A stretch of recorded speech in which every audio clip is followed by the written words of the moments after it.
जय हिंद, जय भारत दोस्तों। Madhya Pradesh PSC pre exam की रामबाण श्रृंखला में चर्चित व्यक्तित्व और उनके जन्म स्थल में आज हम प्रस्तुत करते हैं उज्जैन और उज्जैन संभाग में जन्मे चर्चित व्यक्तित्व। कहानी हम उज्जैन से ही शुरू करेंगे और उज्जैन से शुरू करेंगे तो सबसे पहले उज्जैन में जन्मे, महाकाल की नगरी में जन्मे व्यंग्यकार शरद जोशी का नाम लिया जाएगा। साहित्य के क्षेत्र में व्यंग्य की विधा को आगे बढ़ाने वाले, जिनके सम्मान में मध्य प्रदेश सरकार पुरस्कार देती है शरद जोशी सम्मान। तो ये शरद जोशी का जन्म उज्जैन में हुआ था। ये उनकी जन्मस्थली भी थी और कर्मस्थली भी थी। साथ में कवि प्रदीप, जो कि बड़नगर उज्जैन में जन्मे थे। कवि प्रदीप लेखक हैं जिन्होंने लिखा था गीत ए मेरे वतन के लोगों, जिसको इंडो चाइना वार 1962 के बाद स्वर दिए थे लता मंगेशकर ने।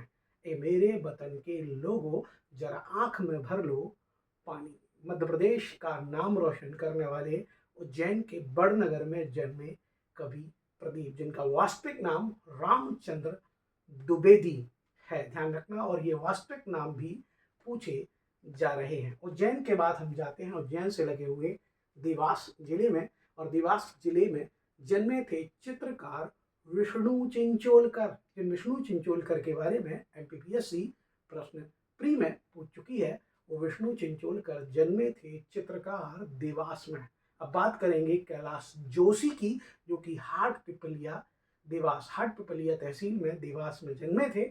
और वो कैलाश जोशी मध्य प्रदेश के पहले गैर कांग्रेसी मुख्यमंत्री बने थे। जनता पार्टी के कहते हैं योगदान से मुख्यमंत्री बनने वाले थे कैलाश जोशी। हालांकि उनका विधानसभा क्षेत्र देवास में बागली माना जाता है, जबकि उनका जन्म हाट पिपलिया में हुआ था। देवास में एक व्यक्ति का नाम और जुड़ता है, और देवास का नाम उनके कारण ज्यादा चर्चित है, और वो व्यक्ति है कुमार गंधर्व। कुमार गंधर्व की कर्मस्थली तो देवास है, लेकिन उनका जन्म कर्नाटक में हुआ था। जिन्हें संगीत के क्षेत्र का कबीर कहा जाता है, मालावी संगीत का चेहरा जिन्हें माना जाता है, वो कुमार गंधर्व देवास से तो जुड़े हैं, लेकिन उनका जन्म देवास में नहीं है। बगल में हम आ जाते हैं शाजापुर में, जहाँ जन्मे हैं साहित्यकार बालकृष्ण शर्मा नवीन। बालकृष्ण शर्मा नवीन का जन्म हुआ था उज्जैन संभाग के शाजापुर में। फिर हम बात कर लेते हैं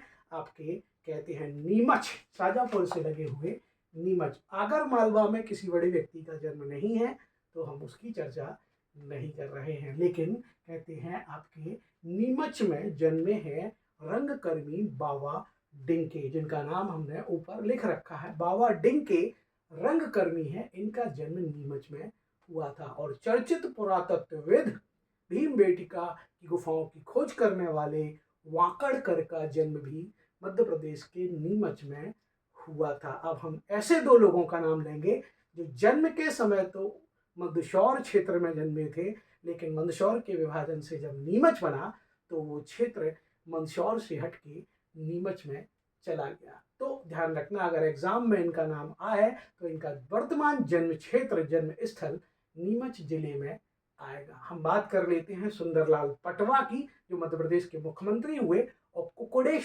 कुकड़ेश्वर में जन्मे थे, जो उस समय मंदसौर में आता था और आज वो नीमच जिले के क्षेत्र में आता है। और बात कर लेते हैं बाल कवि बैरागी की, जो बाल कवि बैरागी जन्मे आपके रामसर गांव में जन्मे, रामपुर गांव में जन्मे, मनासा तहसील में जन्मे, जो उस समय मंदसौर में थी, लेकिन बाद में ये क्षेत्र नीमच जिले के बनने पर नीमच में चला गया। इसलिए सुंदरलाल पटवा और बाल कवि बैरागी का कहते हैं जन्म स्थल नीमच माना जाएगा। बाद में मंदोदरी के घर, मंदसौर की बात हम कर लें अगर, तो मंदसौर मंदोदरी का जन्मस्थल भी है। मंदसौर साहित्यकार मन्नू भंडारी का जन्मस्थल भी है, जिन्हें महेंद्र कुमारी जिनका वास्तविक नाम है। ये मन्नू भंडारी कहते हैं आपके मंदसौर में जन्मी। और चर्चित चित्रकार, अंतरराष्ट्रीय स्तर पर मध्य प्रदेश का नाम करने वाले वाजिद अली खां का जन्म हुआ था मध्य प्रदेश के उज्जैन संभाग के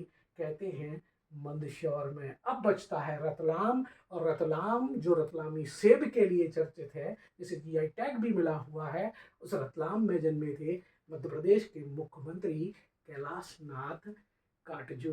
तो ये थे उज्जैन संभाग के विभिन्न जिलों में जन्मे चर्चित व्यक्तित्व। जय हिंद, जय भारत।